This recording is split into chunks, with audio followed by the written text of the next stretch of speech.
Man measures time in seconds. The desert measures it in civilizations.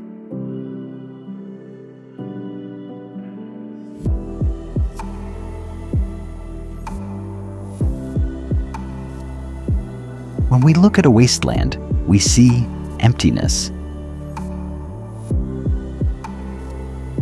We see a void, but that is an illusion of the human mind. This is Namibia, a land where the clock has stopped and the earth has finally found its peace.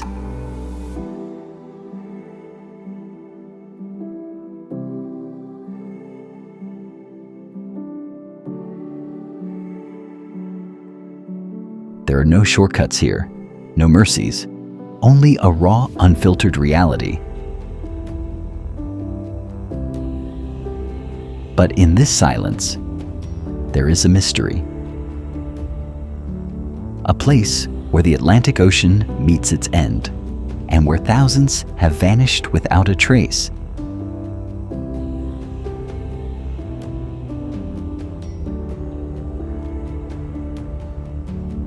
We go now to the edge of the world.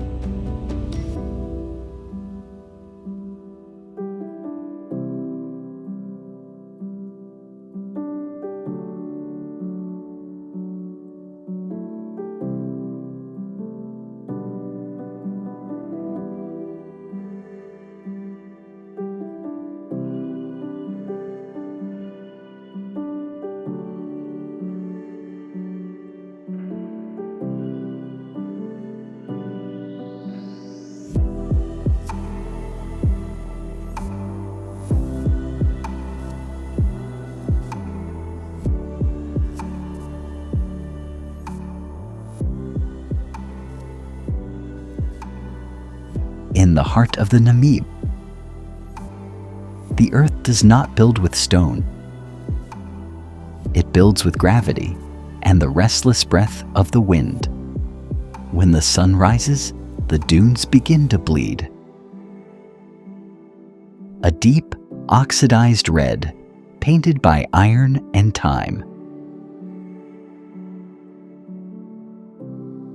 To walk here is to walk on the crushed bones of ancient mountains.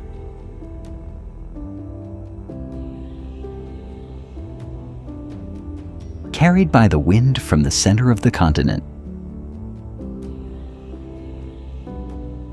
Every grain is a traveler. Every dune is a masterpiece that will be erased by tomorrow. Look closer. Every grain is a witness. Every crack, a scar from a river that hasn't flowed in 1,000 years. We panic in the face of silence. We try to fill it with noise.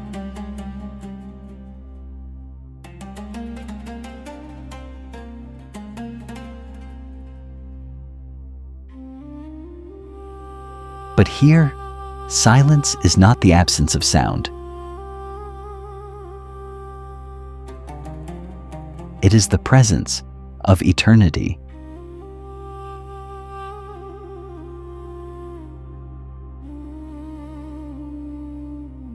Hidden between these massive walls of sand lies a graveyard.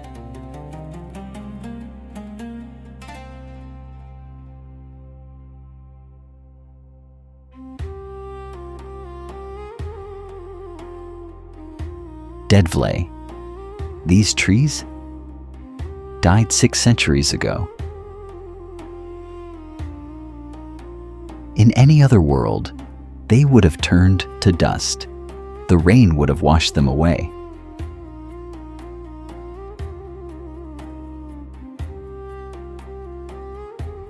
But Namibia does not allow its guests to leave. The air is so dry, so absolute.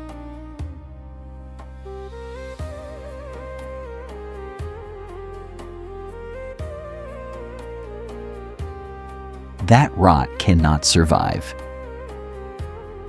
The sun has scorched them. wind has polished them.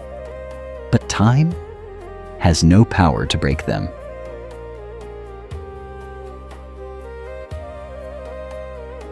They stand as black monuments, reaching for a rain that will never come.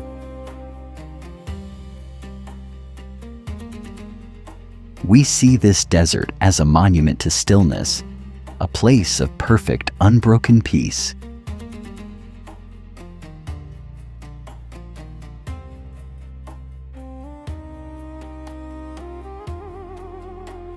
But as we move west, the peace begins to fracture.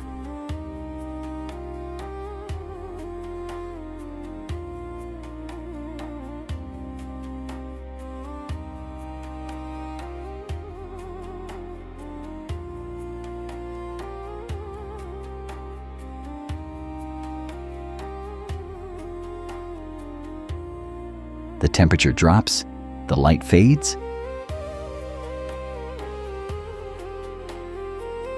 Where the heat of the dunes meets the ice of the Atlantic,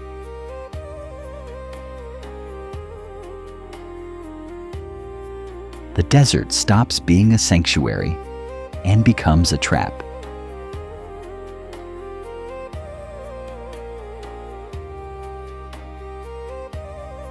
Next, we enter the graveyard of ambition.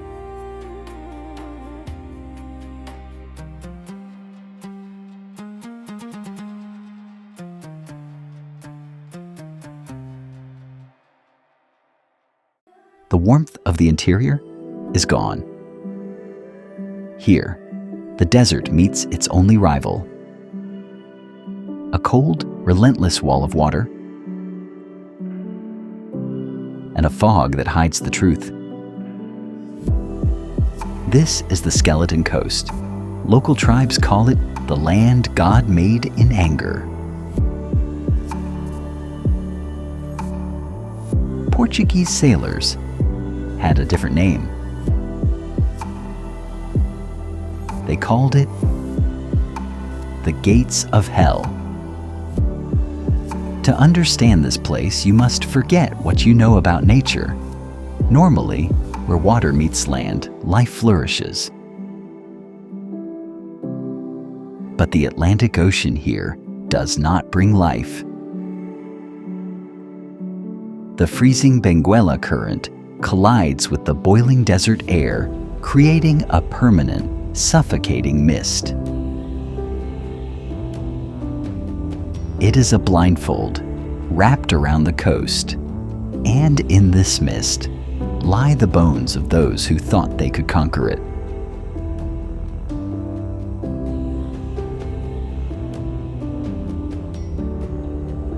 This is the Edouard Bolin, a 300-foot ocean liner.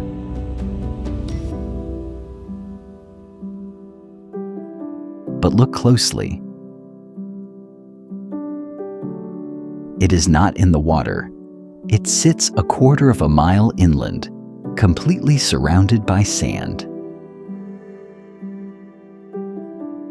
How does a massive ship end up stranded deep inside a desert? It did not sink. It ran aground. And then the ocean simply walked away.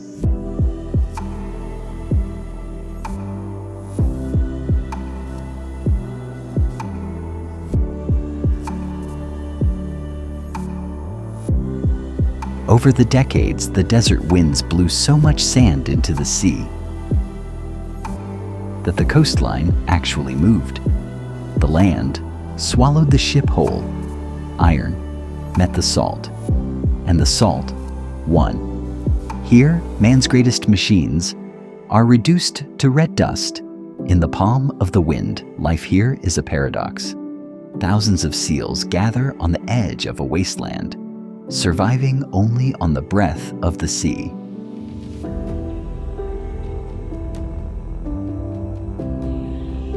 They carry a map inside their blood. We go now to find the alchemists.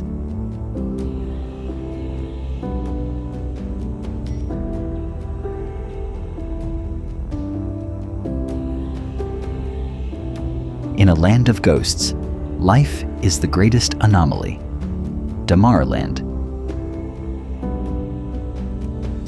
a place where rivers flow beneath the earth, and water is little more than a rumor. To survive here is to perform a daily miracle, an alchemy of turning dust into breath.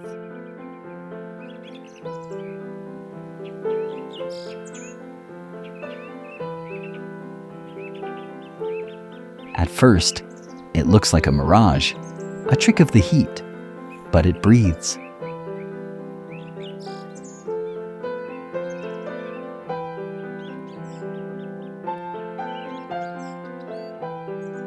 This is the desert-adapted elephant. They are smaller than their cousins. Their legs are longer, built for walking 50 miles a day beneath a merciless sun. But their true power is not in their muscles, it is in their minds. They do not look for water with their eyes, they look with their blood. How does a 5-ton animal know exactly where to dig in a desert that hasn't seen rain in a decade? The answer is legacy. The matriarch of the herd carries a map inside her brain, a memory of a hidden spring she visited 50 years ago when she was just a calf.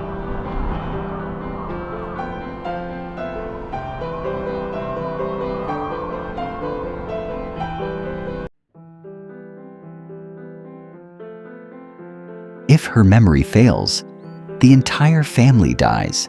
They are the true architects of the Namib, the only ones who remember what the world was like before the rain stopped. Where the giants walk, the silent watchers follow.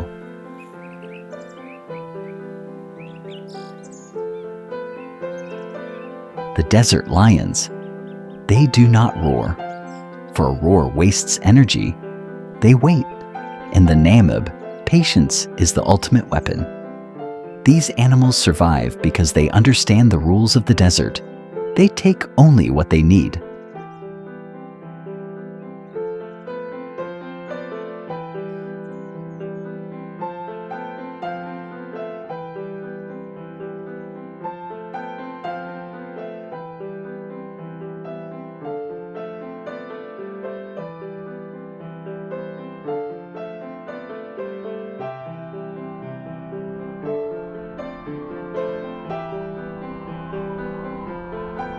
But a century ago, humans arrived.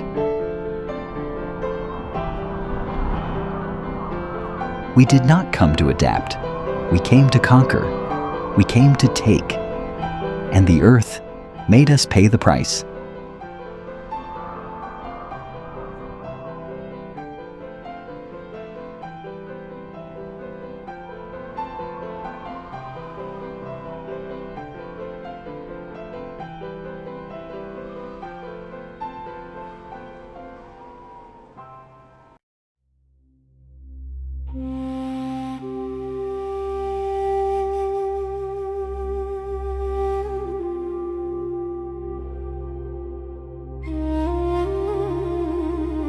In 1908, a man noticed a sparkle in the dirt.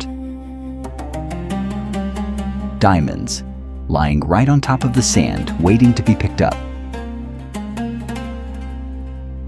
Almost overnight, men flocked to the absolute middle of nowhere. They built Kolmanskap. They brought the world to the wasteland. They built mansions, a hospital, a theater. They even built an ice factory.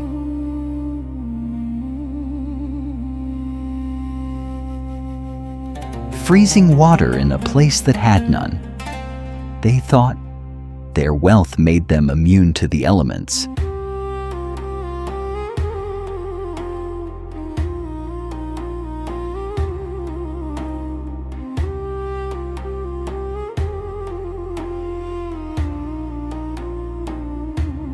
They thought they had conquered the desert.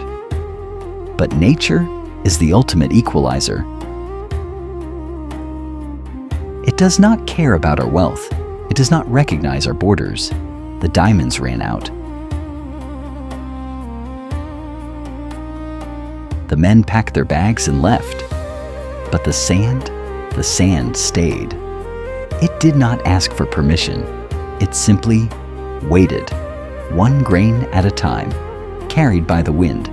It returned to reclaim the rooms where children played and where dreams were sold.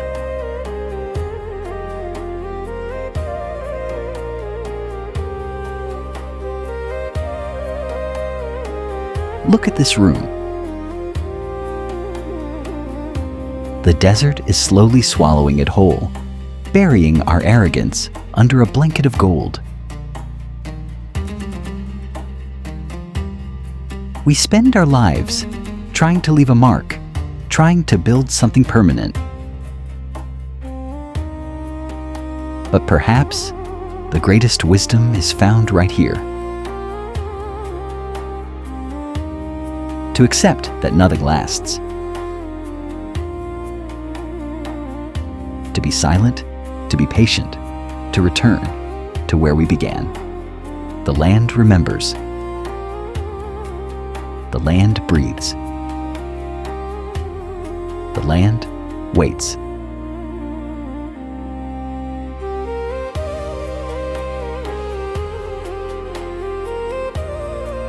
This is the end of the world and the beginning of everything else.